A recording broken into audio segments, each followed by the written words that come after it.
অভিমান করতে করতেও একটা সময় মানুষ হাঁপিয়ে ওঠে। যে অভিমান বোঝে না, বোঝার চেষ্টাও করে না, তার কাছে মানুষ প্রকাশ করাটাও একটা সময় ঠিক কমিয়ে দেয়। অভিমান না ভাঙলে যে যন্ত্রণা হয়, সেই যন্ত্রণায় একমাত্র ভুক্তভোগী ছাড়া আর কেউ উপলব্ধি করতে পারে না। মানুষ অধিকার বোধ থেকেই তো কারো কাছে প্রত্যাশাটুকু রাখে। আর যখন অভিমান অভিযোগগুলো মুখ থুবড়ে পড়তে থাকে মনের এক কোণে, মানুষ তখন নিজেকে খুব অসহায় মনে করে। দিনের পর দিন অবহেলা, গুরুত্বহীন হয়ে যাওয়া, কারো কাছে নিজের প্রাপ্য অধিকার এবং সম্মান না পাওয়ার কারণে যত অভিমানের মেঘ এসে মনের আকাশে ভিড় করে, তখন দু চোখে বৃষ্টি নামতে নামতে একটা সময় পুরো মেঘও কেটে যায়। তবুও থেকে যায় মনের এক কোণে আক্ষেপ নামক জিনিসটা।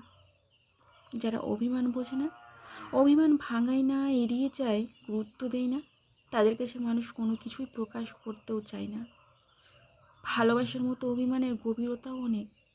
যারা ভালোবাসা বোঝে তারা অভিমানও বোঝে, আর যারা অভিমান বোঝে না তারা ভালোবাসাটাকে গুরুত্বহীন ভেবে মানুষের বিশ্বাস আর অনুভূতি আবেগকেও ভ্রুক্ষেপও করে না।